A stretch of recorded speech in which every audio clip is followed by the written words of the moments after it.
ప్రకటన గ్రంథంలో ఉన్న 7 సంఘాలలో ఒక సంఘం గురించి ధ్యానించాలని తలంపు నాకు కలిగి ఉన్నది. 7 సంఘాలకు ఉత్తరాలు వ్రాయమని దేవుడు యోహానుకు చెప్తున్నాడు. అది ఏ పరిస్థితిలో అంటే యోహాను పద్మాసు ద్వీపంలో ఉన్నప్పుడు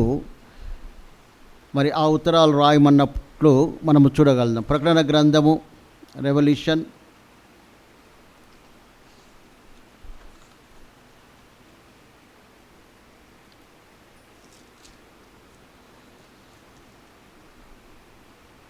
10వ వచనం 10-11 వచనాల్లో మనం మాట్లాడాలి.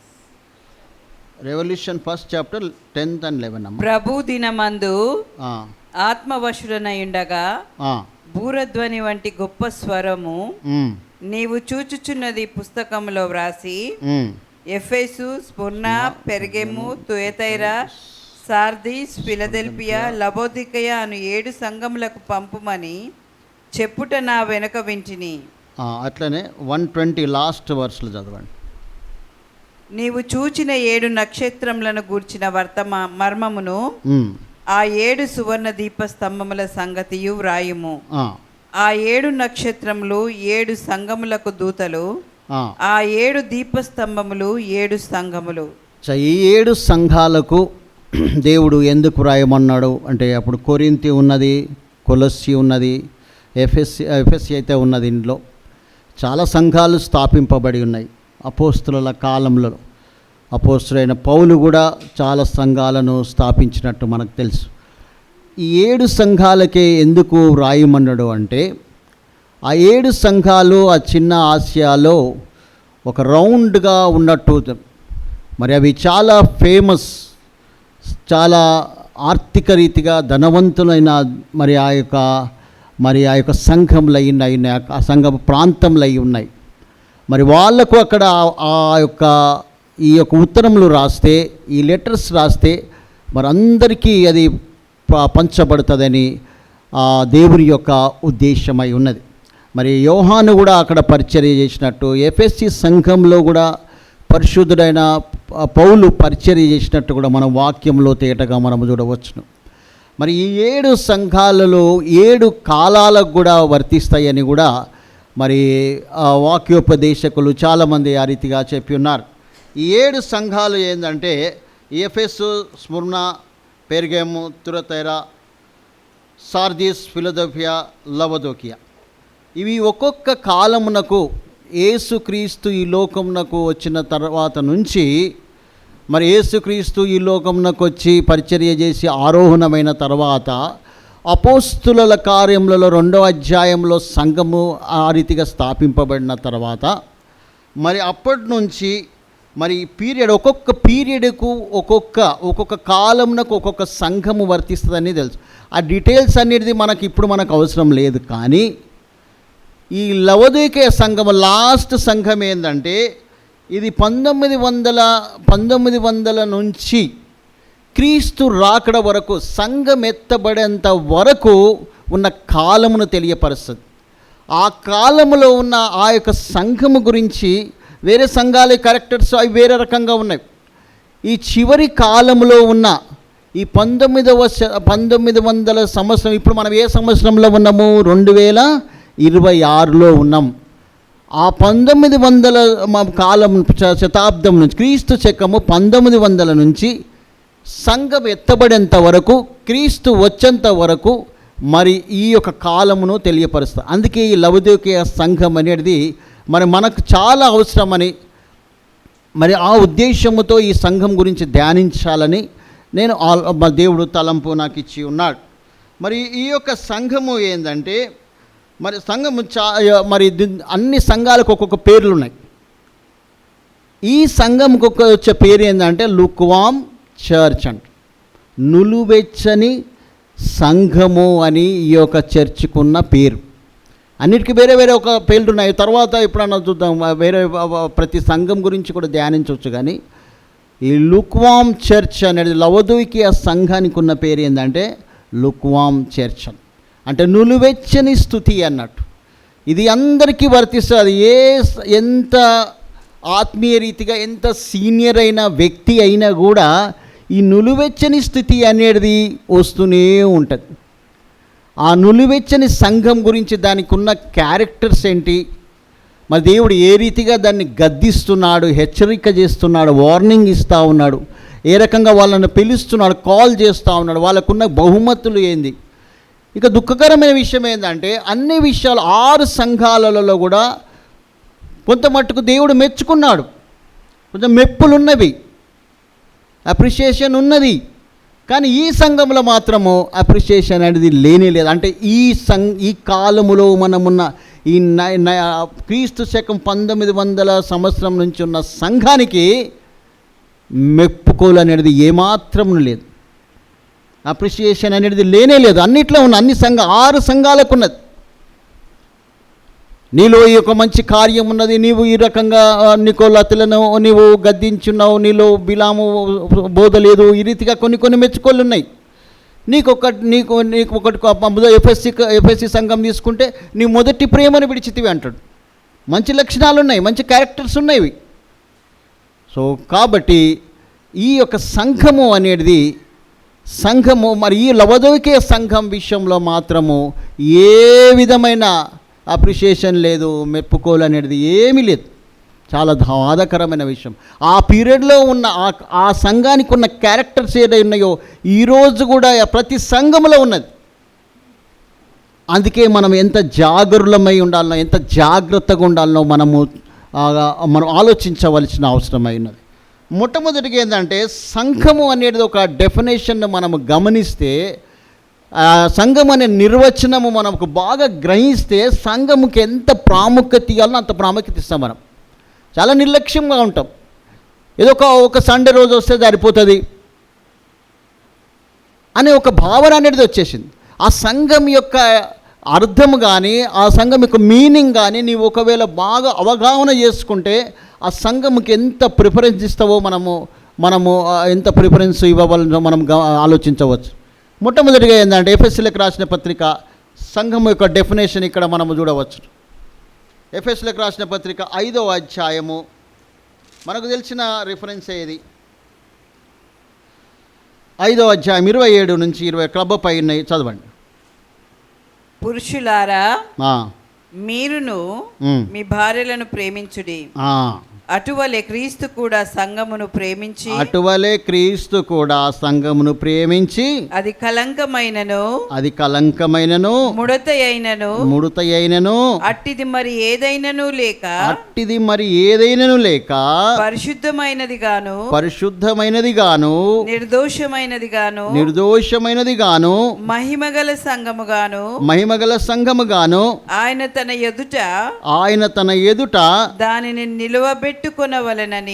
నిలబెట్టుకొనవలెనని వాక్యముతో ఉదక స్నానము చేత దానిని పవిత్రపరిచి పరిశుద్ధపరచుటకై దాని కొరకు తన్ను తాను అప్పగించుకొనెను. సంఘము ఇది అయినది. ఆయన సంఘము కొరకు ప్రాణం నర్పించినాడు, బలియాగమైపోయినాడు. ఆ యొక్క ఇశ్రాయేలీలు అర్పించే ఆ బలులు 5 బలులు ఆయననే చేసినాడు. వాళ్ళు ఒక్కొక్క దానికి ఒక బలి పాప పరిహారార్థ బలి అని, నైవేద్యం అని, సమాధాన బలి అని, అపరాధ పరిహారార్థ బలి అని, ఈ రకంగా అన్ని బలులు యేసుక్రీస్తు సిలువలో ఆ 5 బలులు ఆయననే అర్పించినాడు. సజీవ యాగముగా ఆయనకు అర్పించబడినాడు. సో అదే రకంగా ఏంటంటే మరి సంఘము అనేది ఎట్లా ఉద్భవించిందంటే, ప్రారంభములో మనము ఆదికాండముకి వెళితే దేవుడైన యెహోవా నరుణ్ణి మట్టి ద్వారా చేసి ఉన్నాడు. మరి నారిని అవన రీతిగా చేసి ఉన్నాడు, ప్రక్కటెముకను తీసుకొని చేసి ఉన్నాడు. ఆ ప్రక్కటెమ్మ తీల్చినప్పుడు చీల్చవలసి వస్తుంది. అక్కడ దేవుడు ఏం చేసిండు? మత్తు కల్పించిండు అన్నాడు. గాఢ నిద్ర కలుగజేసను అని ఉన్నది అక్కడ చూస్తూ ఉంటే, ఆ గాఢ నిద్ర ఏందంటే గాఢ నిద్ర కలుగజేసి అంటే ఒక మత్తు మంది ఇచ్చినాడు అన్నట్టు. అక్కడ మరి చాలా ఒకవేళ ఇప్పుడు ఎవరికైనా ఇక్కడ ఆపరేషన్ అయిన వాళ్ళు, ఆపరేషన్ అనుభవం ఉన్న వాళ్ళు 2-3 ఉండొచ్చు.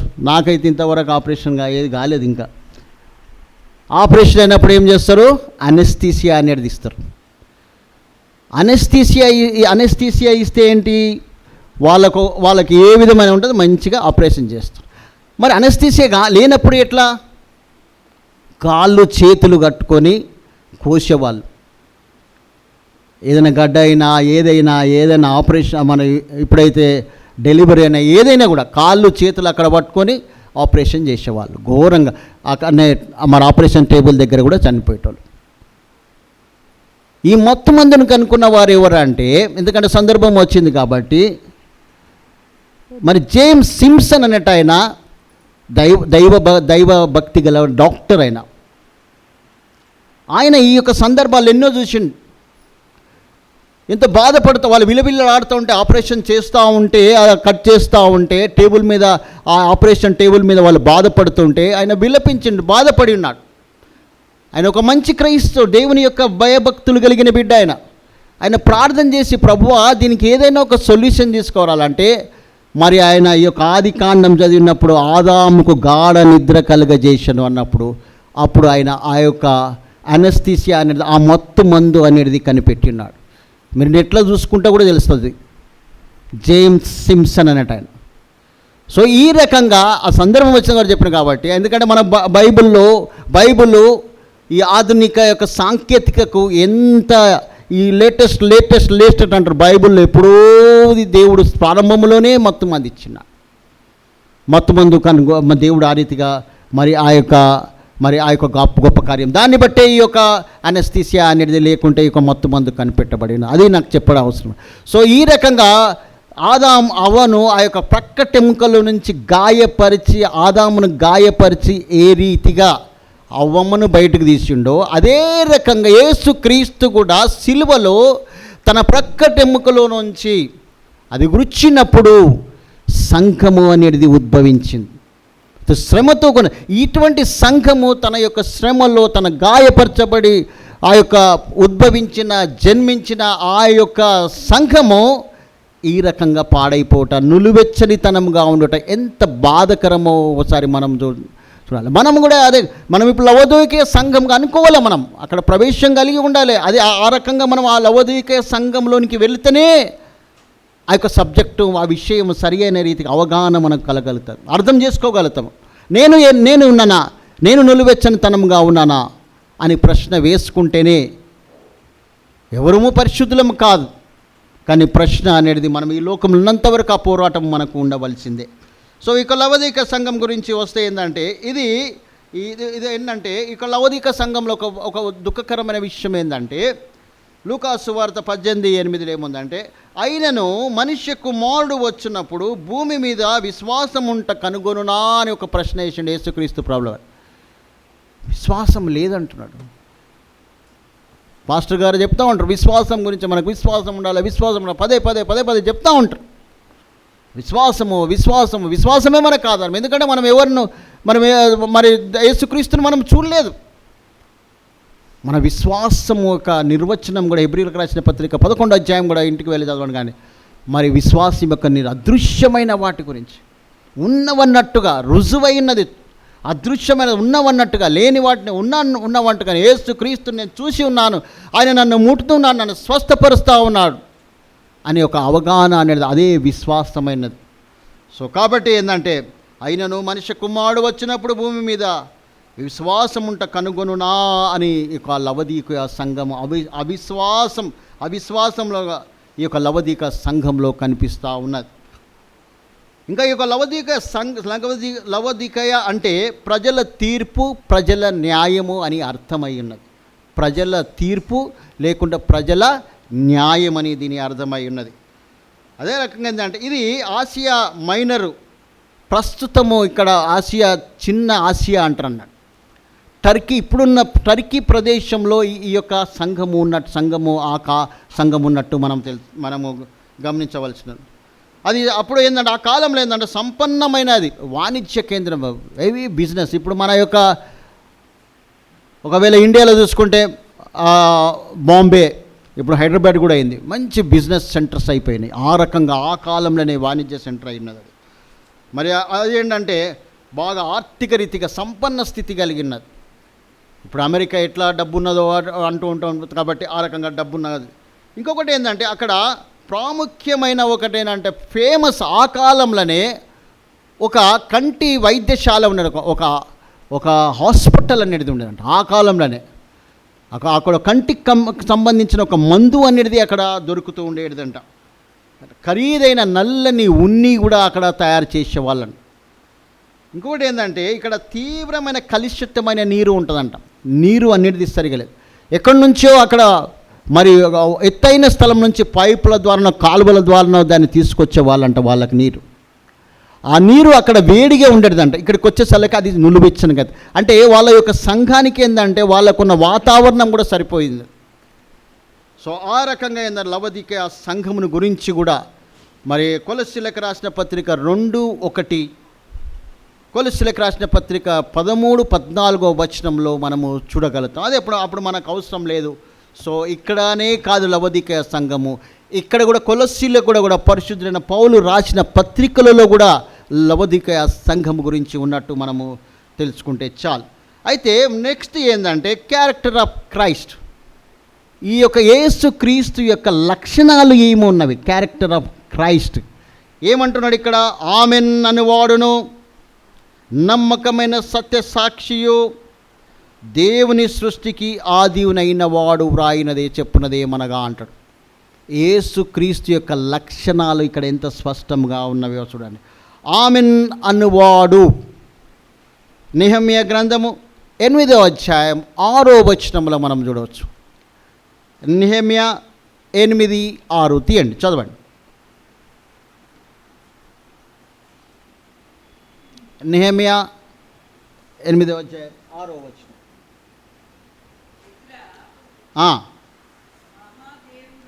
మహాదేవుడనైనా యెహోవాను స్తుతింపగా జనులందరూ తమ చేతులెత్తి ఆమేన్ ఆమేన్ అని పలుకుచు నేలకు ముఖములు వంచుకొని యెహోవాకు నమస్కరించిరి. ద్వితీయోపదేశకాండం 27వ అధ్యాయంలో కూడా ఆమేన్. మరి మోషే దేవుని వాక్యం చెప్తుంటే కింద వాళ్ళు ఆమేన్ అనాలని. ఆమెన్ అనేవాడంటే ఆయన అవునుగాక కలుగునుగాక అనేది ఆమెన్ అన్నవాడు. మనం ఏదైనా ప్రార్థన చేస్తూ ఉంటే అందుకే ఆమెన్ అంటుంటాం. ఆమెన్ అనే దేవుడు ఆయన పేరు. ఆయన కలుగునుగాక అనే దేవుడు అయి ఉన్నాడు. రెండవ క్యారెక్టర్ ఏంటంటే నమ్మకమైన వాడు. ఆయన చాలా నమ్మకమైన వాడు. ఎప్పుడు మనం ఒక రిఫరెన్స్ చదువుకుంటుంటాం మన యొక్క చర్చిలో. ఎప్పుడు అది పాస్టర్ గారు జ్ఞాపకం చేస్తూ ఉంటాడు. 1 కొరింథీ 10వ అధ్యాయం 13వ వచనం నమ్మకమైన దేవుడు అని ఉంటుంది. కొరింథీయులకు రాసిన పత్రిక 10వ అధ్యాయం 13వ వచనం, 10th chapter 13th verse. సాధారణముగా మనుషులకు కలుగు శోధన తప్ప మరి ఏదియూ మీకు సంభవింపలేదు. దేవుడు నమ్మదగినవాడు. తక్కినది ఇంటికి వెళ్ళి చదవండి. దేవుడు నమ్మదగినవాడు. ఎంత శోధన కావాలనో అంతనే శోధన ఇస్తాడు మనకు. మనకెంత కెపాసిటీ, పరిణామం మనకెంత కెపాసిటీ ఉంటే అంతనే శోధిస్తాడు.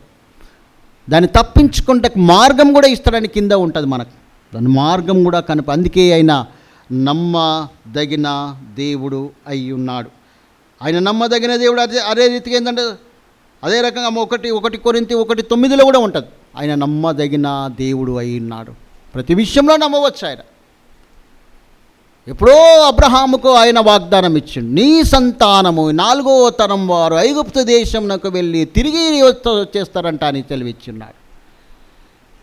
దోపుడు సొమ్ముతో వస్తారని ముందే అబ్రహాముకు చెప్పిండు. అబ్రహాం అప్పటికి ఇసాకు పుట్టలేదు, యాకోబు పుట్టలేదు, మరి ఇంకా ఆ యొక్క 12 మంది గోత్రకర్తలు పుట్టలేదు, ఆ 20 లక్షల మంది కూడా పుట్టలేదు అప్పటికి. అంతకు ముందే దేవుడు సెలవిచ్చున్నాడు చూడండి. ఆ రీతిగా ఏంటంటే నమ్మకమైన వాడు. వాళ్ళకు పాలు తేనెలు ప్రవహించే దేశం ఇస్తానని చెప్పి ఉన్నాడు, వాళ్ళకి ఇచ్చి ఉన్నాడు అంతే. ఎన్నో విషయాలు మన పరిశుద్ధ గ్రంథంలో నమ్మకమైన వాడు ఏ కార్యమైనా చేస్తే ఇశ్రాయేలు చెదిరిన ఇశ్రాయేలు కూడా 1890 సంవత్సరములు వాళ్ళు లాస్ట్ వీక్ బ్రదర్ జ్ఞాపకం చేస్తున్నాడు. ఎందుకంటే ఆ టోటల్ చేసి నా దగ్గర ఉన్నది కాబట్టి నేను చెప్తున్నాను. 1890 సంవత్సరంలో వాళ్ళు అన్ని దేశంలో చెదరగొట్టబడినారు. భారతదేశంలో కూడా వచ్చిన్నారు వాళ్ళు ఇశ్రాయలైట్స్. యూదులలో అసహింపబడి ఉన్నారు. ప్రతి దేశంలో వాళ్ళ మ్యాప్లో ఇజ్రాయెల్ దేశం అనేది మరి ఆ యొక్క 77 నుంచి 1948 వరకు దరిదాపుగా 45 వరకు లేదు. మ్యాప్లో లేనేలేదు ఇజ్రాయెల్ దేశం. మరి ఆ అంజూరపు కొమ్మ చిగురించి ఉన్నది. ఈరోజు చూడండి మే 14, 1948 1948లో దానికి స్వాతంత్రం వచ్చి ఉన్నది. దేశంగా ప్రకటింపబడ్డది. ఎండిన ఎముకలుగా ఉండేది అది. ఆ దేశం అనేది ఏం లేదు, ఎడారి ప్రాంతం అది. ఆ యొక్క ముస్లిం కంట్రీస్ అనేది ఆక్యుపై, టర్కీ వాళ్ళు అక్కడ ఆక్యుపై చేసుకొని ఉన్నారు. మరి వాళ్ళందరిని నిల్లగొట్టి దేవుడు తిరిగి ఇశ్రాయేలు తిరిగి ఇచ్చున్నాడు. ఆ వాగ్దానము ఆమోసు 7 గ్రంథంలో బ్రదర్ అందరు జ్ఞాపకం చేస్తున్నాడు పోయిన వారంలో. తిరిగి ఇస్తానన్నాడు. ఆయన నమ్మదగిన దేవుడు అనే మనము నమ్మవలసిన అవసరం ఉన్నది. చాలా బాధలు అనిపిస్తాయి. మనం అనుకున్నది ఒకసారి జరగది. అది ఫైనాన్షియల్ విషయంలో కానీ, ఆరోగ్య విషయంలో కానీ, ఏదైనా కూడా ఏంటంటే బాధ అనిపిస్తుంది. కానీ ఈ రకంగా దేవుని వాక్యమును మనము ధ్యానిస్తూ ఉంటే మనతో మాట్లాడుతున్నాడు నమ్మదగిన దేవుడు. ఈరోజు ఒక మనం డెఫినెట్లీ ఆయన నమ్మదగిన దేవుడు అని ఒక మాట నేర్చుకొని పోతే చాలు. మనం నా యొక్క వాక్యోపదేశం అంతా గ్రహించకున్న పర్లేదు కానీ ఆయన నమ్మదగిన దేవుడు అని. ఇంగ్లీష్లో ఏమున్నదమ్మా అది? God is faithful. ఒక మాట చాలు, దేవుడు నమ్మదగిన వాడు. ఎండిన ఎముకలలో నరాలు, మాంసము, రక్తం మొత్తం వచ్చేస్తా, జీవం వచ్చును గాక అంటే పెద్ద సైన్యంగా తయారైందంట. ఆయనకు అసాధ్యమైనది ఏం లేదు. పాట పాడుతుంటాము, ఆయన ఏదైనా చేయగలడు. You can do what ever you want. చనిపోయిన వాడిని కూడా లేపగలుగుతాడు, గుడ్డివాళ్ళకి కన్ను ఇవ్వగలుగుతాడు, సముద్రంను చీల్చగలుగుతాడు, ఏదైనా చేయగలుగుతాడు. కానీ మన విశ్వాసము ఆవగింజంతా కూడా మనము పెట్టలేము. ఏదైనా కష్టం వచ్చిందంటే మొత్తం దిగదారిపోతాం. ఆయన నమ్మకత్వం మీద మనం మోషే తన ఇల్లంతటిలో నమ్మకమైన వాడు అని ఉన్న దేవుని వాక్యం. ఎబ్రీలకు రాసిన పత్రిక వద్దు కానీ ఎబ్రీలకు రాసిన పత్రిక 3:2 మోషే నా ఇల్లంతటిలో నమ్మకమైన వాడు. నమ్మకంగా ఉండాలి. బలా నమ్మకమైన మంచి దాసుడా అంటాడు. ఆ యొక్క 10 తలాంతులు 5 తలాంతులు 10 తలాంతులు మరి 5 తలాంతులు 2 తలాంతుల వలన బలా నమ్మకమైన మంచి దాసుడా ఈ కొంచెంలో నీవు నమ్మకంగా ఉన్నావు అంటాడు. నమ్మకం అనేది చాలా ఇంపార్టెంట్. సో దేవుడు నమ్మకమైన సత్య సాక్షి అయినా ఉన్నాడు. సత్యం గురించి, సత్యమును ప్రతిష్ఠించడానికే ఈ లోకంలోకి వచ్చినాడు. ఆయన సాక్ష్యము చెప్పినాడు. ఇది చదువుకుంటాం. ఏంటంటే 1 తిమోతి పత్రిక 6వ అధ్యాయం 13వ వచనం. ఆ యొక్క పిలాతు దగ్గర సాక్ష్యం ఇచ్చినాడు. నువ్వు దేవుని కుమారుడవా అంటే అవును. నీవు యూదుల రాజు అంటే ఏది మాట్లాడాలనో అది ఆయన దేవుని మహిమపరచడానికే వచ్చినాడు. చదవండి దయచేసి 1 తిమోతి 6:13.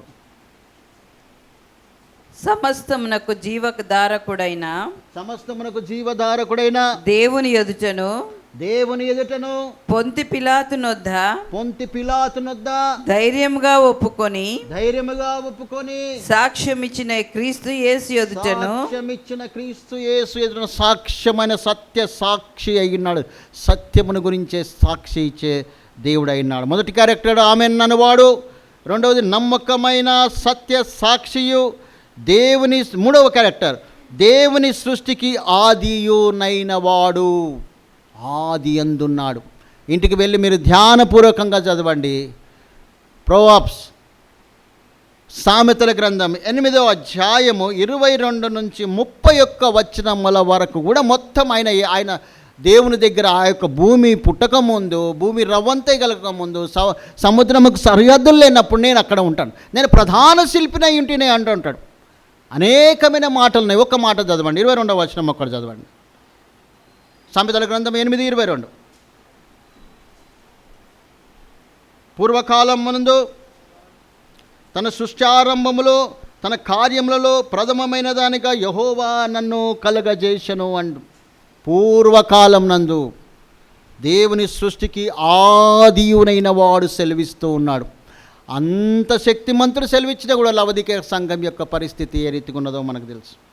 సో కాబట్టి ఏంటంటే ఈ యొక్క మరి ఆయన యొక్క క్యారెక్టర్ చూస్తున్నాం, చర్చ్ గురించి చూస్తున్నాం.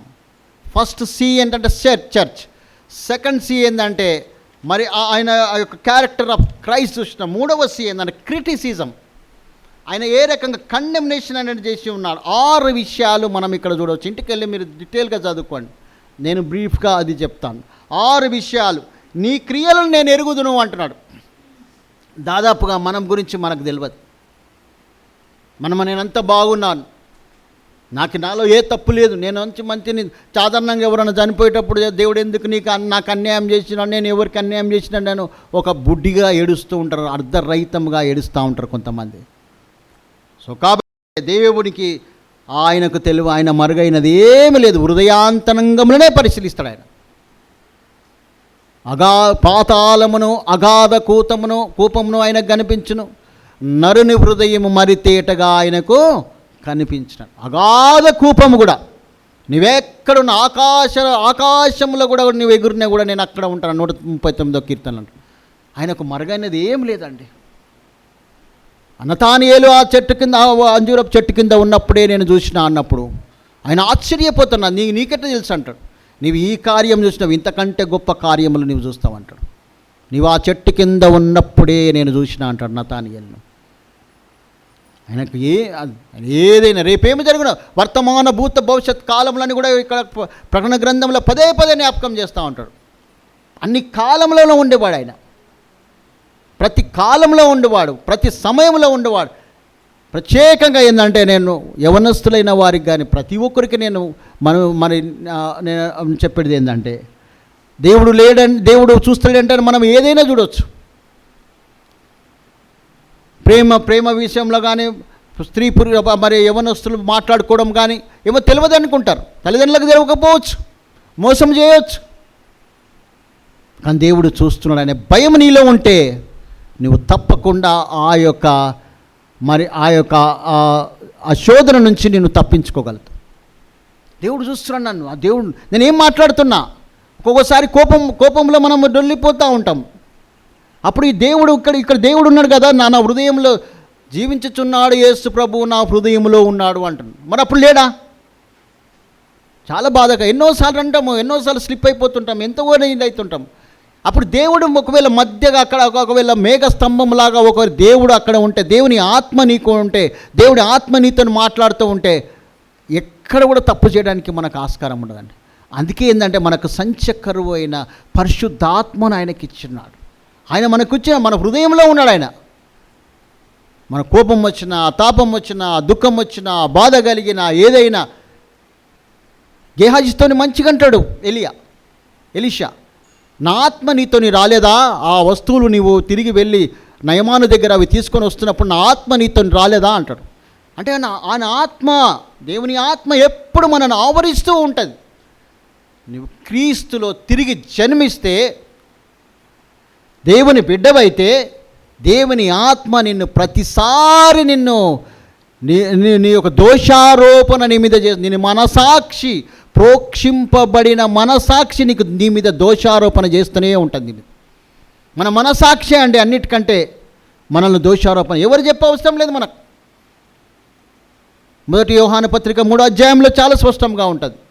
నీ హృదయమో నీ మీద దోషారోపణ చేస్తూ ఉంటుంది, నీ మనసాక్షి నీ మీద దోషారోపణ చేస్తుంది. ఏదైనా ఒక 100 రూపీస్ అక్కడ పడ్డాయి అనుకో, ఒక 500 రూపీస్ పడ్డాయి అనుకో, అది తీసుకోవద్దు అంటని చెప్పు.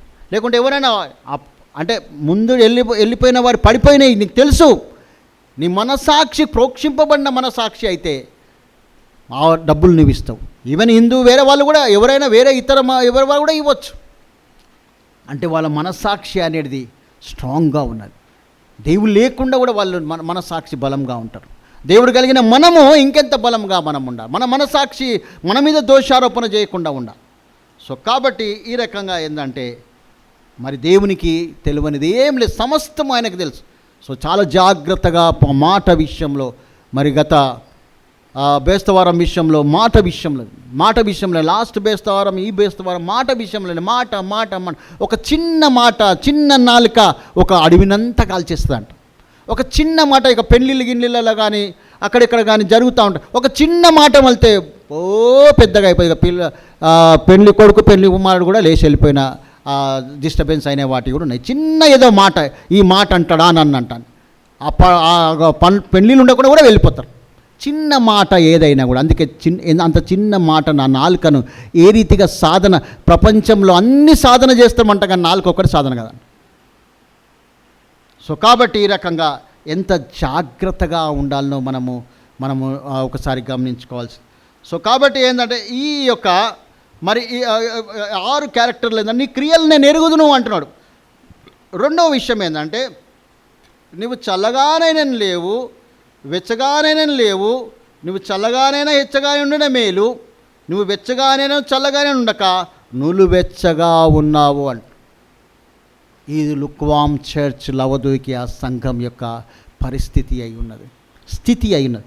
మరి మనము ఏ రకంగా వ్యక్తిగతంగా తీసుకుందాం. ఒకరి సంఘానికి రాస్తూ ఉన్నాడు, ఇది గ్రూప్కు రాస్తూ ఉన్నాడు యోహాను. దైవజనుడు దేవునితో ప్రేరేపింపబడినవాడై. నులువెచ్చనిగా లుక్వామ్గా ఉన్నావా? నా ఘర్కనైనా ఘాట్కనై అంటుంటారు. గోడ మీద పిల్లిలాగా అక్కడిక్కడ ఉండకూడదు. ఉంటే లోకంలో ఉండాలి, లేకుంటే దేవునితో ఉండాలి. ఈ నటన అనేది, వేషధారణ అనేది, నేను ఎప్పుడూ ఒక విషయం చెప్తుంటాను ఏంటంటే దేవుడు వేష్యనైనా క్షమిస్తాడంట కానీ వేషధారణని మాత్రం, హిపోక్రైట్ అనే వాళ్ళని మాత్రం క్షమించడంట. నిజంగా నిద్రపోయిన లేపొచ్చంట కానీ యాక్టింగ్ చేస్తే నిద్రపోతుంటే ఎవరు లేపలేడంట. అటు వలుడుతాడు, ఇటు వలుడుతాడు, కాలుతోందాన్ని ఏం దాన్ని లేవనే లేవుడాడు. ఎందుకంటే తెలుసు వాడు నిద్రలో ఉన్నాం అనుకో, లేవనంటే లేక కప్పున లేచన్నా కూర్చుంటాం. హిపోక్రైట్ నటన అనేది. సినీ యాక్టర్స్ లైఫ్ చూడండి ఏ రీతిగా ఉంటుంది. వాళ్ళు వేషం వేసుకున్నారంటే మొత్తం మర్చిపోతుంది. ఎంత అందులో జీవిస్తాడు అంటారు. కమల్ హాసన్ వాళ్ళు కొంతమంది యాక్టర్స్ ఉన్నారు. ఆ యాక్టింగ్లో మొత్తం యాక్టింగ్ వాళ్ళు నటిస్తారు, వాళ్ళు దూరిపోతారంట, జీవిస్తారంట. మళ్ళీ తర్వాత జీవితం ఏ రీతిగా ఉంటుంది వాళ్ళది. వాళ్ళకు సమస్యలు ఉంటాయి, వాళ్ళకు లవలు ఉంటాయి, వాళ్ళు ఆత్మహత్యలు చేసుకొని చచ్చిపోయినారు, డబ్బు సంపాదించినారు, పేరు ప్రతిష్టలు అన్నీ వచ్చినాయి. కానీ యాక్టర్ ఏమవుతారంటే ఆత్మహత్య చేసుకొని చచ్చిపోయిన యాక్టర్స్ కూడా ఉన్నారు. మానసికంగా కృంగిపోయిన వాళ్ళు ఉన్నారు. ఎన్నో రకాలుగా ఫెయిల్యూర్ అయిపోయిన వాళ్ళు ఉన్నారు. సో కాబట్టి ఈ రీతిగా నటన అనేది, వేషధారణ అనేది, హిపోక్రైట్ అనేది it's a very very danger అన్నట్టు. నులివెచ్చనిగా ఉంటే లోకంగా ఉండాలి, ఆత్మానుసారులుగా ఉండడానికి పదే పరిశుద్ధుడైన పౌలు కానీ పేతురు కానీ ఆత్మానుసారంగా ఉండండి, శరీరానుసారంగా నడుచుకోకూడదు, శరీరేచ్ఛలను సిలువ వేయండి అని చాలా స్పష్టంగా మనము మరి ఫిలిప్పీలకు రాసిన పత్రికలో కూడా మనము చూస్తూ ఉంటాం. సో కాబట్టి ఈ రకంగా మరి ఆయనకు ఏంటంటే మనము ఆయన నులివెచ్చనిగా మనము ఉండకూడదు. ఇంకొకటి ఏమంటాడు, నులివెచ్చగా ఉండడం ఒకటి. రెండవది అంటే నువ్వు దౌర్భాగ్యుడవు అంటాడు. దౌర్భాగ్యుడు, భాగ్యం అనేదే లేదు నీకు. పైకి మాత్రం నువ్వు నేను భాగ్యుడను అనుకుంటున్నావు కానీ నీవు ఆత్మీయ విషయంలో దౌర్భాగ్యుడవు, దిక్కుమాలిన వాడవు అంటాడు. దేవుడు దిక్కు లేకపోతే ఎందుకండి? దిక్కుమాలిన వాడు దేవుడు అంటున్నాడు ఈ మాటలు. నేను అనడం లేదు. దేవుడైన దేవుడు, పరిశుద్ధుడైన దేవుడు యోహానికి ఇస్తే ఆ మాటలు ఇక్కడ నేను చెప్తా ఉన్నాను. దిక్కుమాలిన వాడవు. మా పరిస్థితి ఏ రీతిగా ఉన్నది చూడండి ఈ యొక్క లవదోకియా సంఘం కానీ మన విషయం. మూడవ విషయం ఏంటంటే దరిద్రుడు. నాలుగవ విషయం దరిద్రుడవు. నువ్వు దరిద్రుడవు, దీనుడవు, దరిద్రుడవు. ప్రభా నేను దరిద్రులా నేను ప్రార్థన చేసుకుంటూ ఉంటాం. దరిద్రుడవు అంటుంటాడు. గుడ్డివాడవు నువ్వు. కనులున్నాయి కానీ నువ్వు చూడడం లేదు. ఈ లోక సంబంధమైన దూత, మరి ఈ లోక సంబంధమైనది ఏమంటారు అది కరెక్షన్ చేయండి నన్ను. గుడ్డితనము కలుగజేసినది. ఈ లోక సంబంధమైన దేవత గుడ్డితనము కలుగజేసిన. గుడ్డితనము కళ్ళున్నాయి కానీ చూడడం లేదు, చెవులున్నాయి కానీ వినడం లేదు.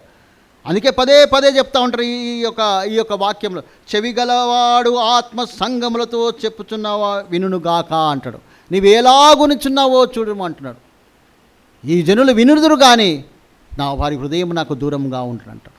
అనేక విషయాలు యేసుక్రీస్తు ప్రభుల వారు చెప్పినారు కానీ వాళ్ళు గ్రహించలేకపోయినారు. నేను గ్రహించున్నాం. ఎంత ధన్యులమో చూడండి. సో కాబట్టి ఏంటంటే గుడ్డివాడవు, ఆరో విషయం ఏంటంటే దిగంబరుడవు నీవు అంటాడు. దిగంబరుడవు నీ దిశనముల కప్పుకోవడానికి వస్త్రం లేదు అంటాడు. దిగంబరుడవే ఉన్నావు అంటాడు. ఈ రకంగా మరి తర్వాత ఏంటంటే దానికి దిద్దుబాటు కానీ మరి కరెక్షన్స్ కానీ మనం చూస్తూ ఉంటే మరి ఏమంటాడు ఇంకా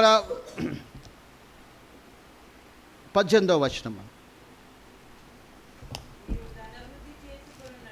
నీవు ధనవృద్ధి చేసుకున్నట్లు అగ్నిలో పుటము వేయబడిన బంగారమును నీ దిశముల సిగ్గు కనబడకుండునట్లు ధరించుకొనుటకు తెల్లని వస్త్రములను నీకు దృష్టి కలుగునట్లు నీ కన్నులకు కాటుకను నా యొద్ద కొనుమని నీకు బుద్ధి చెప్పుచున్నాను అంటున్నాడు. ఇక్కడ ఏంటంటే అగ్నిలో పుటము వేయబడిన బంగారమును అంటున్నాడు. అగ్నిలో పుటం వేయిన బంగారం ఏంటంటే దేవుని యొక్క వాక్యమై ఉన్నది. దేవుని సామెతల గ్రంథం 30వ అధ్యాయం 5వ వచనం చదవండి, దయచేసి చదవండి. సామెతల 35, దేవుని మాటలన్నీయు పుటము పెట్టబడినవి. దేవుని వాక్యమే. ఇక్కడ అగ్నిలో పుటము వేయబడిన దేవుని వాక్యము. ఇంకొకటి 19వ కీర్తన 10-11లో కూడా చూస్తూ ఉంటే ఇక్కడ ఏమంటే అవి బంగారము కంటేను విస్తారమైన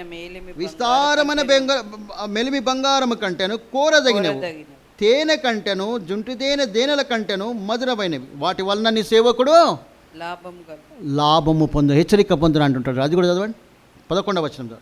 వాటి వలన నీ సేవకుడు హెచ్చరిక నొందును, వాటిని గైకొనుట వలన గొప్ప లాభము కలుగును అన్నాడు. దేవుని వాక్యము, దేవుని బంగారముతో పుటము వేయబడి అగ్నిలో పుటం వేయబడిన దేవుని వాక్యమును మన బంగారమును కొనుమని అంటున్నాడు. దేవుని వాక్యమును ఏ రీతిగా చదువుతూ ఉన్నాం, పదే చెప్తూ ఉంటాం. ఎంతవరకు క్రైస్తవులలో ప్రతి కుటుంబంలో 4 బైబుల్లో 5 బైబుల్లో ఎన్నో ఉంటాయంట. కానీ 100%లో 4% నలుగురే చదువుతారంట. చాలా దుఃఖకరమైన విషయం. బైబిల్ చదవడం చదువు వస్తుంది, చదువుతున్నావా? చుంటి తేనె దారుల కంటే మధురమైనదని ఆ టేస్ట్ ఇంకా రుచి చూచి ఎరిగితేనే రుచి ఎరగలే. నీవు 1 గంట సమయం ఇవ్వగలుగుతావా? దేవుని వాక్యం నీవెట్లా ఏ రీతిగా క్రైస్తవుడు అవుతావు? దేవుని వాక్యమే చదవవు, నీకు జ్ఞానమే లేదు. అందుకే ఇక్కడ దిక్కుమాలిన వాడవు, దరిద్రుడవు, గుడ్డివాడవు, దౌర్భాగ్యుడవు ఇవన్నీ ఇదే రీజన్. ఈ బంగారము ఇప్పుడు ఎంత అయింది? 1.5 lakh అయిపోయింది ఒక తులాన్ని కొనాలంటే. అంతకంటే శ్రేష్టమైంది. ఇది దాచుకో. సో కాబట్టి ప్రభునందు పిల్లరా, దేవుని వాక్యం ఏ రీతిగా ఎంత కరువు కలుగుతుందంట, ఓ కరువు వస్తుందంట. ఆమోసు గ్రంథం 8వ అధ్యాయం 11వ వచనం చదవండి. రాబోవు దినములందు దేశంలో క్షామమును పుట్టింతును అంటున్నాడు. అది అన్నపానములుగాక దేవుని మాట వినకపోవట వలన వచ్చే క్షామమై ఉన్నది అని. అది ఆహారం వచ్చేది కాదంత. ఓ సమయం వస్తుందంట. శ్రమల కాలంలో ఒకవేళ మహాశ్రమల కాలంలో విడిచిపెట్టబడితే వాక్యం దొరకదు మనకు. ఇప్పుడు మణిపూర్ ఆ ప్రాంతంలో అక్కడ చూస్తూ ఉంటే పరిస్థితి ఏ రీతిగా ఉన్నది. ముస్లిం కంట్రీస్లలో లేకుంటే గల్ఫ్ కంట్రీస్లలో వాక్యం చదవగలుగుతావా? నీవు ఇటు సంఘంగా గుడగలుగుతావా? వాళ్ళు సీక్రెట్గా మరి రష్యాలో కమ్యూనిస్ట్ దేశంలో చైనాలో కానీ సీక్రెట్గా వాళ్ళ చర్చలు ఉంటాయి. సీక్రెట్గా వాళ్ళకు బ్యాప్టిజం తీసుకుపోవాలి. దొంగతనంగా పోయి ఈత కొట్టినట్టు పోయి వాళ్ళకు బ్యాప్టిజం తీసుకొని రావాలి. అట్లా లేదే మనకు. చాలా కష్టం. మనం ఇక్కడ ఎంత స్వేచ్ఛగా ఉన్నాము, టైం లేదు. నేను ఎప్పుడు ఒక విషయం చెప్తా ఉంటాను, నేను నేర్చుకున్నా కాబట్టి చెప్తా ఉన్నాను. అంటే టైం లేదు కాదు, నీకు ప్లాన్ లేదు. ఆదివారం సండే 8 గంటలకు రావాలి, లేకుంటే మొదటి సండే 10 గంటలకు రావాలని ఒక ప్రోగ్రామ్ నీకు ఉండాలి. ఆ భయం అనేది ఉంటే లేచి కూర్చుంటావు నీవు అంతే. ఆ ప్రిపరేషన్, ఆ సిద్ధపాటు అనేది నీకు దేవునికి ఆ ప్రాముఖ్యత ఇస్తే లేచి కూర్చుంటావు. థర్స్డే 6 గంటల నుంచి 7:30 వరకు నా సమయం కాదు, ఇది దేవునికి ఇవ్వాలి అనే ఒక నిర్ణయం నీకు తీసుకున్నావంటే, తీర్మానం తీసుకున్నావంటే, ఈరోజు ఊరికి పోవాలంటే ఎట్లయినా పోతావు నువ్వు. మరి దేవుని సన్నిధికి రావాలంటే ఇంకా వేరేది ఏమైనా పని చేస్తావు నువ్వు. ఆ వంట కార్యక్రమమో, లేకుంటే పంట కార్యక్రమమో, లేకపోతే ఇంకెక్కడన్నా పోవాలనే కార్యక్రమమో, ఏదైనా పోతాం కానీ, ఏదైనా చేయగలుగుతాం కానీ దేవుని సన్నిధికి రావాలంటే మాత్రం అయ్యో అవసరం లే అనుకుంటాం. ఇది చాలా బాధాకరమైన విషయం. సో దేవుని వాక్యమును ఏ రీతిగా ఎంత చక్కగా యెహోవా ధర్మశాస్త్రమునందు ఆనందించుచు దివారాత్రమును దాన్ని ధ్యానించువాడు ధన్యుడు. దివారాత్రం అంటే రాత్రి పగలు ఆనందించాలి. ఆ ఆనందం అనేది, ఆ రుచి అనేది కొద్దిగా తగిలితే, ఉప్పు రుచి ఏ రీతిగా తగిలితే, ఏదైనా స్వీట్ యొక్క రుచి తగిలితే, ఒక బిర్యానీ రుచి ఏ రీతిగా తగిలితే, అదే రీతిగా దేవుని వాక్యమైన రుచి నీకు తగిలితే నీవు వదిలిపెట్టవు. సో కాబట్టి యేసుక్రీస్తు ప్రభుల వారు మనుషుడు రొట్టె వలన మాత్రం కాదు కానీ దేవుని నోట నుండి వచ్చే ప్రతి మాట వలన జీవించును అని సాతాను ఎదిరించినట్టు చూడ. సో ఈ రకంగా ఏంటంటే దేవుని వాక్యం ఒక మంచి విషయం నేను చెప్పడానికి ఇష్టపడుతున్నా. ఏంటంటే లాస్ట్ టైం చెప్పిన విలియం మెక్ఫెర్సన్ అన్నట్టు ఆయన, అమ్మ నీ ఫోన్లో ఉందమ్మ, నేను నీకు పంపించిన, అది పెట్టు. సో ఈ విలియం మెక్ఫెర్సన్ అన్నట్టు ఆయన మైన్స్లో పనిచేసేవాడు, సూపర్వైజర్. ఆయన మైన్స్లో పనిచేసేటప్పుడు ఒక బ్లాస్టింగ్ జరిగిపోయింది. ఎందుకంటే మైన్స్లో అది బ్లాస్ట్ చేసేటప్పుడు మందు పాత్రలో పెట్టి బ్లాస్ట్ చేస్తారు. ఆ బ్లాస్ట్ అయినప్పుడు ఆయన కళ్ళు పోయినాయి, ఈ చేతి స్పర్శ వెళ్ళిపోయింది. మరి ఆయనకేందంటే ఆయన మంచి దేవుని యొక్క భయభక్తి కలిగిన వాడు, దేవుని వాక్యం చదవాలని ఆశ ఉన్నది. ఏం చేయాలి? కళ్ళు కనిపించాయి, చేతులతోని లిపి, ఆ బ్రెయిలీ లిపి చూసుకొని ఇట్లా ఆ బిడుపలు ఉంటాయి, దాన్ని ఇట్లా చదువుదామంటే కూడా చేతి స్పర్శలు లేవు. ఏం చేయాలి మరి? ఆయన క్లియర్గా లేదా? ఇక్కడ చూడొచ్చు మీరు, నాలుకతోని దేవుని వాక్యమును చదివినాడు. ఇంకొక ఫిగర్ కూడా ఉంటుందమ్మా, రెండు కలిపి నాలుకతోనే ఉంది, ఇక్కడ వాక్యం చదువుతూ ఉన్నాడు. అట్లా నాలుకతోని దాన్ని ఇట్లా రాసినప్పుడు, ఈ రకంగా ఇట్లా అన్నప్పుడు ఇది ఉన్నట్టు నాలుక నుంచి, పెదవుల నుంచి రక్తం వచ్చిందట. 65 ఏళ్ళలో ఆయన చనిపోయినాడు. 4 సార్లు కంప్లీట్ చేసిండంట బైబిల్, 4 times. మీరు నెట్లో చూసుకోండి కావాలంటే, విలియం మెక్ఫెర్సన్ అన్నట్టు ఆయన 4 times రక్తాలు గారుతూ ఉన్నాయంట. దేవుని వాక్యం అంటే అంత ఆశ ఉన్నది. శాంసన్ మంచిగా అర్థమైంది, ఇట్లా అంటున్నాడు నన్ను. 4 times చదివినాడు. సో ఈ రకంగా అన్నీ మంచిగా ఉన్నాయి. మనకు ఆరోగ్యం ఉన్నది, స్పర్శ ఉన్నది. నాలుకతో చదివిండంటే రక్తాలు వస్తూ ఉంటే కూడా మనకు ఆరోగ్యం ఉన్నది, సమయం ఉన్నది, చదువు ఉన్నది, బైబిల్ ఉన్నది, మన భాషలో ఉన్నది. ఇంత మంచిగా ఉన్నా కూడా మనము వాక్యం చదవడం లేదంటే మనల్ని ఎవడు రక్షించగలుగుతాడు? సో కాబట్టి ప్రభునందు ప్రియులారా, ఈ రకంగా దేవుని వాక్యం గురించి ఈ రకంగా కొన్ని విషయాలు వాళ్ళు ఇన్స్పిరేషన్ తీసుకోవాలి. వేరే విషయాలు ఇన్స్పిరేషన్ తీసుకుంటాం, వాళ్ళు నన్ను అట్లా తిట్టిండ్రు, నన్ను ఇట్లా తిట్టిండ్రు అని పనికి మాలిన మాటలు మనం ఇన్స్పిరేషన్ తీసుకుంటాం, బాధపడుతూ ఉంటాం. కానీ ఇటువంటి దైవజనుల యొక్క ఇటువంటి వారి విషయంలో మనం ఎందుకు ఇన్స్పిరేషన్ తీసుకోకూడదు? సో దేవుని వాక్యం ఎంత ప్రాముఖ్యమైనదో నేను చెప్పడానికి ఆశపడుతున్నాను. సో కాబట్టి ఆ రకంగా మరి దేవుని వాక్యం చదివితే మీరు మరి లవోదికయ సంఘం ద్వారా నష్టపోడు. రెండో విషయం ఏంటంటే ధరించుకొనుటకు తెల్లని వస్త్రములు అంటాడు. నువ్వు దిగంబరివై ఉన్నావు అంటాడు. ఎంత ఘోరమైన విషయం. నేను మోనిక అటువైన సండే నేను పోతా ఉన్నాం, ఒక పిచ్చివాడు రాధిక నుంచి నడుచుకుంటాం, మొత్తం టోటల్ వయసులో ఉన్నవాడు, టోటల్ బట్టలు లేవు, పిచ్చివాడు అటనే వెళ్తున్నాడు. నువ్వు దిగంబరుడమై ఉన్నావు. ఏ రకంగా దేవుని వాక్యంలో మనం చూస్తూ ఉంటే లూకాసు వార్త 10వ అధ్యాయంలో ఇవి అవసరం లేదు, నేను చెప్పేస్తూ ఉంటాను. కానీ అక్కడ యెరూషలేము నుంచి ఎరికోకు ఒకతడు ప్రయాణమై వెళ్తూ ఉన్నాడు. దొంగల చేతిలో చిక్కినప్పుడు వాని బట్టలు దొంగిలించబడ్డాయి అని ఉన్నాయి. అని బట్టలు దొంగిలిపడి ఈ రెఫరెన్స్ చేయండి అమ్మ. 2 కొరింథీ 5వ అధ్యాయం 2వ వచనం తీయండి, చదవండి. ఒక వచనం చదువుదాం. 2 కొరింథీ 5th chapter 2nd verse అమ్మా.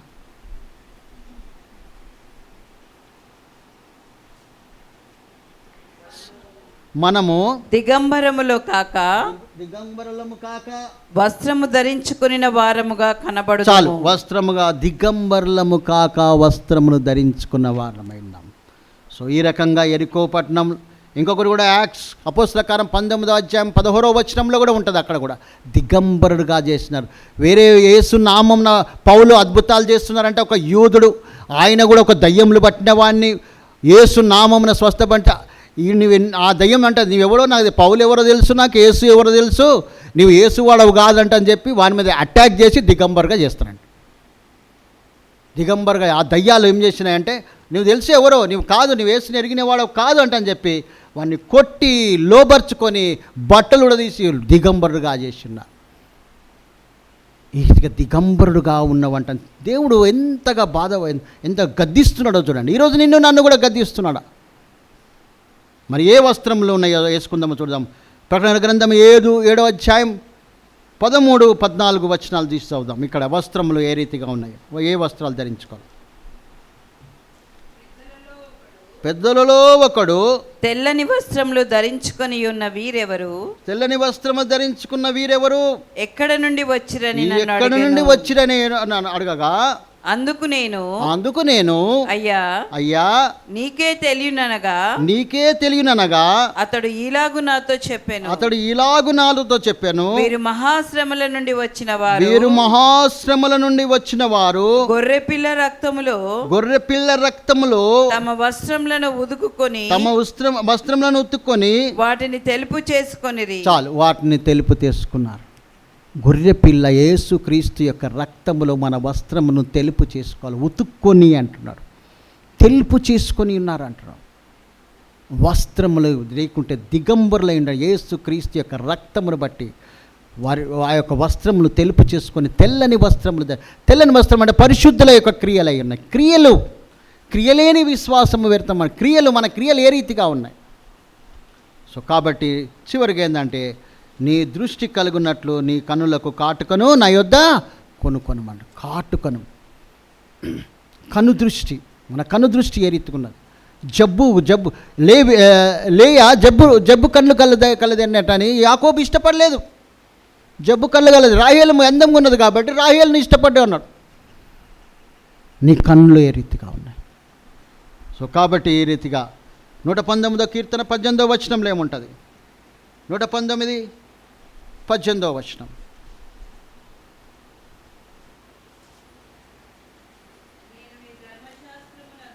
నేను నీ ధర్మశాస్త్రమునందు ఆశ్చర్యకరమైన సంగతులను చూచునట్లు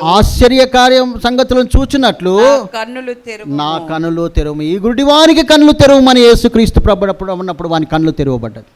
ఇంతకుముందు చెప్పినట్టు 2 కొరింథీ 4:4 ఈ యుగ సంబంధమైన దేవత వారికి గుడ్డితనం కలుగజేసినారు. అందుకే చివరికి ఏమంటాడు యేసుక్రీస్తు? అదే ప్రకటన 3:19 ఏమంటాడు? నేను ప్రేమించుచున్నాను, అందరినీ గద్దించి శిక్షించుచున్నాను కనుక నీవు ఆసక్తి కలిగి మారు మనసు పొందుమని వార్నింగ్ ఇస్తా ఉన్నాడు. మారు మనసు పొందుము అంటున్నాడు.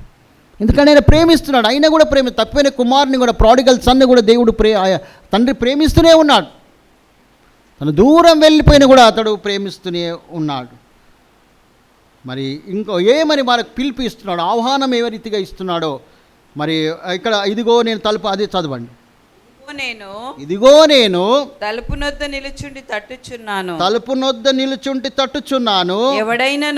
ఎవడైనను నా స్వరము విని తలుపు తీసిన ఎడల నేను అతని యొద్దకు వచ్చి అతనితో నేనును నాతో కూడా అతడును భోజనము చేయుదుము. నాతో కూడా అతను. ఎంత గొప్ప భాగ్యమో చూడండి. ఆ యొక్క గొర్రెపిల్ల వివాహ మహోత్సవంలో మనకు విందు ఉన్నది. ఇక్కడ కూడా ఒక విందు మనకు ఉన్నది. ఇది కూడా ఒక సహవాసం సంబంధించిన విందు అయి ఉన్నది. ఈ రొట్ట రాష్ట్రం కూడా ఒక విందు అయి ఉన్నది. కాబట్టి అందుకే నేను హృదయం అనేది తలుపునొద్ద పాట చెప్పిండు కానీ అది పాడలేకపోయినాం. ఎందుకనే చెప్పిన నేను ఈ వాక్యంలో వస్తున్నది కాబట్టి ఆ పాట చెప్పి ఉన్నాను. ఆ థర్స్డే నన్ను కరెక్షన్ చేసుకొని అది పాడు. హృదయం అనేది తలుపునొద్ద యేసు నా వద్ద. హృదయం అనే తలుపునొద్ద ఉన్నాడు ఆయన. ఆ యొక్క తలుపుని తీయకపోతే పరమగీతము 5వ అధ్యాయం 8వ వచనంలో ఏముంటుందంటే ప్రియుడు వెళ్ళిపోతాడు. అక్కడ ప్రియురాలు శూలమతి తలుపు తీయకుంటే ప్రియుడు వెళ్ళిపోతాడు. చాలా జాగ్రత్తగా ఆయన తలుపు దగ్గర ఉన్నాడు, తలుపు తడుతూ ఉన్నాడు. కొందరి దగ్గర కూడా చూసిన నేను ఆ ఫిగర్స్ ఇట్లా తలుపు తడుతున్నట్టు. యేసుక్రీస్తు హృదయం అనేది తలుపు నొద్ద యేసునాథుడున్నాడు. ఆయన తడుతూ ఉన్నాడు. ఈరోజు నీ హృదయం నా హృదయం తడుతూ ఉన్నాడు. తెరుద్దామా, మన హృదయం తెరుద్దామా, ఆహ్వానిద్దామా. మన హృదయంలో జీవించుచున్నాడు యేసు ప్రభు నా హృదయంలో ఉన్నాడని గట్టిగా మనం మన క్రియల ద్వారా ఈ లోకమునకు వెల్లడిపరుద్దామా. తద్వారా పరలోకమందున్న తండ్రిని యొక్క వేరే అన్యులైన ఎవరైనా దేవుని మహిమపరుస్తారంట. మత్తయి సువార్త 5వ అధ్యాయం 16వ వచనంలో ఉంటుంది. అక్కడ మన క్రియలను చూసి, మన సత్క్రియలను చూసి పరలోకమందున్న తండ్రిని వారు మహిమపరుస్తారంట. వాళ్ళు అన్యులైన ఎవరైనా కూడా ఆ క్రియలు తండ్రిని మహిమపరుస్తారు. అందుకే ఎవరైనా బిడ్డ కానీ, ఒక మంచి స్త్రీ కానీ, పురుషుడు కానీ, ఎవరైనా యవనస్తులు కానీ మంచి ప్రవర్తన కలిగి ఉంటే, అమ్మా ఏ తల్లిగా అన్నదమ్మా నీకంటు. ఒక సేవకుని యొక్క వాక్యోపదేశం నేను వింటున్నాను. ఎప్పుడు అంటున్నా, అరే వాళ్ళ తల్లిదండ్రులు ఎంత ధన్యులు రా బాబు, వాక్యం ఎంత చక్కగా బోధిస్తూ ఉంటాడు. సో కాబట్టి ఏంటంటే ఆ రకంగా సాక్ష్యము పొందవలసిన అవసరమైనది. సో కాబట్టి హృదయమైన తలుపు దగ్గర ఆయన తడుతూ ఉన్నాడు. ఎప్పుడు నా బిడ్డ వస్తా, ఎప్పుడు నా బిడ్డ సన్నిధానంకి వస్తూ ఉంటాడు.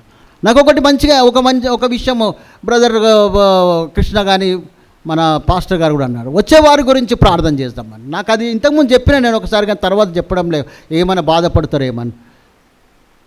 రాత్రి అనేది నీకు ప్రిపరేషన్ లేకపోతే, ఉదయకాలంలో నీకు ప్రిపరేషన్ లేకపోతే, మధ్యలో దారి ఆటంకం ఏ రీతిగా వస్తుంది. ఒక హాఫ్ అన్ అవర్ ముందు బయలుదేరితే ఎందుకు ఆటంకం వస్తుంది? నా అనుభవం బట్టి నేను చెప్తున్నాను. నేను ప్రాక్టికల్గా రాత్రి సరి అయిన నిద్ర సరిగా లేకపోతే, నీ ప్రిపరేషన్ సరిగా లేకపోతే ఉదయకాలంలో సరిగా లేవు. మంచిగా 10 o'clock ఎప్పుడో మంచిగా పండుకొని మంచి నిద్ర ఉదయకాలం లేచి అలారం పెట్టుకుంటే దిగ్గున లేవాలి. అంతే, దిగ్గున లేచిపోయాను అంటాడు. ఆ యొక్క శృంగారం అనే ఆ దేవాలయం దగ్గర కుంటివాడు అక్కడ ఉన్నాడు.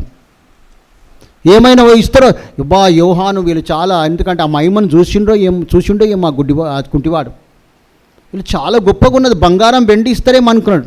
కానీ మా దగ్గర బంగారం వేస్తున్నామని నీవు లేవంటే దిగ్గున లేచివాడు ఆ యొక్క దేవాలయంలోకి వెళ్ళి దేవునికి స్తుతించను మహిమపరచను అని ఉంటాడు. దిగ్గున లేవాలి అంతే, అలర్ట్గా ఉండాలి అంతే. బార్డర్లో సైన్యం మారీతిగా పండుకొని ఉంటే మనం ఉంటామా? అలర్ట్నెస్, చురుకుగా ఉండటం మహాభాగ్యం అని సామెతల గ్రంథం. చురుకుగా ఉంట, కరెక్టా సిస్టర్? యమలత సిస్టర్ ఎక్కడ ఉంటుందో చెప్పగలుగుతారా? చురుకుగా ఉండట మహాభాగ్యం ఉంటుంది. సో మరి ఎందాక వండుకుంటావు? 6 అది మన సంఖ్య, మానవుని సంఖ్య కరెక్ట్ కురిసింది, అది కరెక్ట్ కలిసింది. సామెతలు 6:6లో ఉంటుంది. సో మరి ఎందాక నిలిపోతావు అంటారు.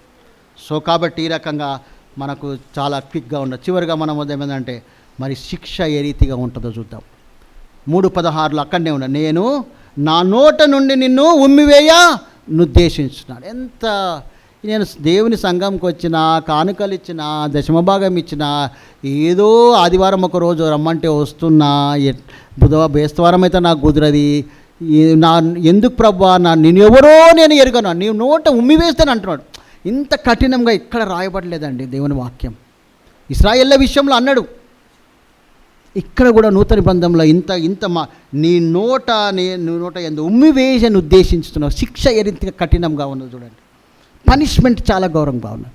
ఇక చివరిగా ఏంటంటే బహుమానం ఏం కాదు. ఒకవేళ నువ్వు మారు మనసు పొందితే ఏంటంటే చదవండి, లాస్ట్లో ఏంటంటే నేను జయించి,